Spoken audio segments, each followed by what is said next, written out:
All right, in this episode, we are going to be talking about, are you playing your instrument or is your instrument playing you?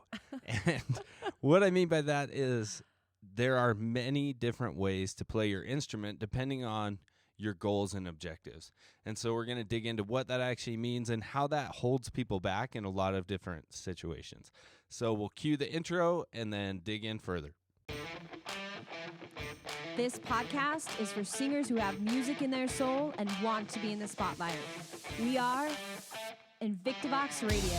Welcome, my friends, to another episode of INVICTA Vox Radio, where, as always, we are your hosts, Mike and Angie Lee. And as we kind of teed up in the intro, we see this a lot in our studio, and that's these people, and by these people, I'm talking about our amazing artists, right? They have spent their lives in most situations or circumstances, learning to play their instrument, whether it's the guitar or the piano. Those tend to be the two main instruments that people play. Or singer-songwriters. But they've spent so much time working on learning how to play it from a technical standpoint that a lot of times it doesn't necessarily translate over into being able to songwrite.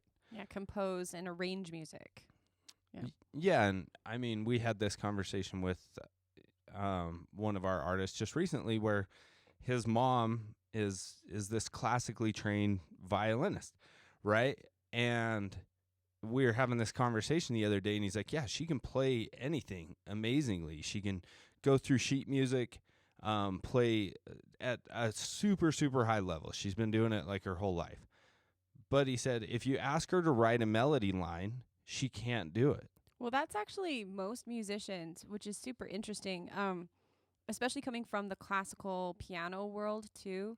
It's you see people who just learn how to play what is in front of them, and they spend years and years training to be concert pianists, and they can read any piece of sheet music. But then when it comes to improvising, like you're talking about, it's near impossible. They just don't even know where to start.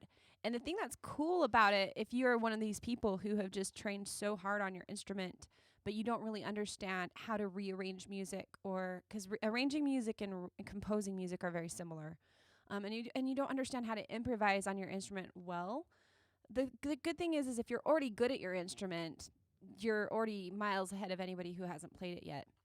It's just unlocking the things that you need to be able to go to the next level with that and be able to do a completely different skill set. Because that's what you really have to think about is learning how to read sheet music, learning how to play competitive classical music, learning even for guitarists to just read tabs. All of that stuff is really valuable and important, and it makes you an amazing musician, but it doesn't always translate into actual writing and actual arranging. And so it's not that you're not good at your instrument, it's that you're missing things from your toolbox to be able to go in and do these other skills.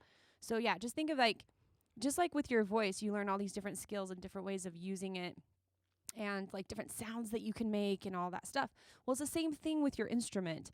It's just building out your skill set and your toolbox within your instrument. Well, and really, I mean, so if you get good at playing your instrument, right? If you can read sheet music, or you're good at just playing it, riffing on it, whatever, you could be a good band member, right? Sure. But when we look at things from the perspective of somebody who wants to be the four-dimensional artist, from somebody who wants to be able to write their own music and do all these things, right? So, like you said in the beginning, it's just a different skill set. And it's kind of funny when one of our coaches goes and does things or plays the piano in front of her, I think it's her sister-in-law who's a really classically trained pianist, and she's like, you're just cheating. You're cheating. That's not real piano. And it's like, how is it not real piano? It's just a different take. Because we learn how to play chord progressions, we learn how to improvise, we learn how to break down music from the music fundamentals, music theory side of things to understand why different progressions work, why different cadences work, why, if you want things to feel sad, this is where you need to put it. If you want it to feel happy, this is where you need to put it. So it's understanding not just how to read music, but I know a lot of classical pianists get triggered by that because they're like, well, this is real music, being able to read sheet music. And I agree with you, that is real music. But also being able to deconstruct music and then reconstruct music is also a really great skill and is also real music. Well, yeah, all music is real music. It's just some is better than Different others. Skill sets. Right? And some is composed in a way that would work with an opera or, a symphony, where some is just constructed to work with a band or to write music. So, and we're specifically talking about writing popular music, right? All popular genres and keying into that. And so it's really important for you guys to understand, like, evaluate where you are with this, because we have self-evaluations that we give our artists to see where they are at in all the dimensions of their artistry, and musicianship is one of them. And it's interesting because you can have an artist that can play all of their scales, can play in any key signature, and understands the circle of fifths. And then you say, okay, now go improvise this chord progression, and they have no clue what you're talking about because they don't understand scale degrees.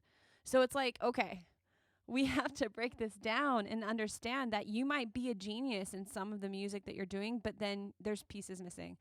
And so it's really understanding and coming to terms with, where are you at in your musicianship? Because you might be at the very beginning, and that's great. You should just get started and get working on an instrument. But for those of you who have been playing for a really long time, we want to assess if there's holes in your game. We want to be able to say, okay, are you someone who was classically trained, who is really, really good at your instrument, and you have incredible technique, and you can read any piece of music that's put in front of you?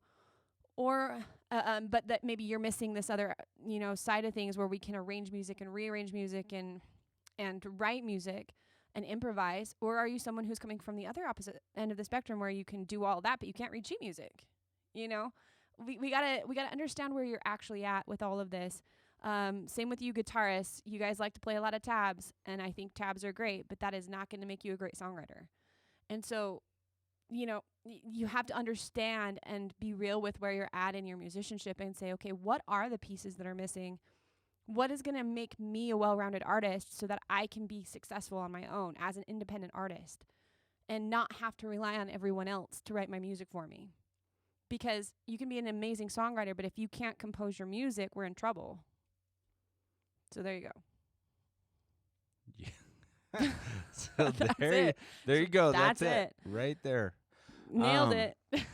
So I think you brought up a really good point, though, right? Where a lot of people feel like their musicianship is good. Like when we give people assessments, they're like, yeah, I can play my instrument really well. It's like, cool. Yeah, you'll see that where the musicianship side of things is actually really high. Mm-hmm. But like you said, there's a few missing components that kind of hold people back from actually being able to be good songwriters. Yeah. And so with that, where do you maybe notice the biggest holes in people's game? Or like what do you think is like one of the most common downfalls, or I guess just that missing piece that maybe someone's good at playing their instrument, but they're just missing that one piece or maybe two pieces to be able to get them to be a good, productive songwriter? I know you talked about scale degrees. So would you say that that's like probably the main area that people fall flat on? Well, this is a hard question to answer because people are coming from so many different layers of where they're at in their musicianship. And so it's hard to say. But if you're a guitarist who can riff like crazy and you know how to like shred and you know how to play a lot of chords, and you can read tabs, then you're missing almost everything. Sorry, guys. You really are. If you don't understand what a chord progression is, and I'm speaking because I actually have students I'm working with where they've actually trained in guitar for years, and they don't know what a chord progression is. So it's starting from that level of like, do you even understand what chord progression means? Because if you don't, that's a gaping hole. And it's like, you guys, the chord progression is just the chords, the progression of the chords. Well, yeah, but it's the order that you're playing. The order that you're playing the chords in. But so if you don't understand that at the base level, we got to get going on that. But understanding key signatures, I think, is the one thing that people really don't get. Like even our pianists, they're like, yeah, I can play all my scales. Do you understand what that means? Because they're playing in different keys and understanding key signatures and being able to shift from key signature to key signature is a really big deal. We don't want to write all of our songs in the same key. Unless you do, and then that's fine. I mean, I know there's some artists who do that and they just capo the hell out of their guitar and then they just do that. That's fine. That's totally, you can get away with doing that. But if you don't understand key signatures, if you don't understand cadences and resolutions and all that kind of stuff and how to build different chords and how different the chord progressions and how different chord progressions play into each other and which is going into scale degrees, and then understanding how to improvise, not just copy. And so the big thing to consider, though, is that there's a lot of artists who are already kind of improvising and writing and doing all that on accident. But what we want to do is do it on purpose. And so if you guys are already stumbling upon a lot of good things because you do have a lot of experience with your instrument, but you feel like you're missing some of the things we're talking about, then maybe check into it. It doesn't hurt to continue expanding your abilities and understanding of your music. And then I know that there's like this myth that people think that if they know too much about music theory and too much about how the music works, that they won't be as creative. And I can tell you that is not true. Actually, it will open up your world to possibility of creating way more interesting music and things that you really love to hear. And so just look into that, feel it out.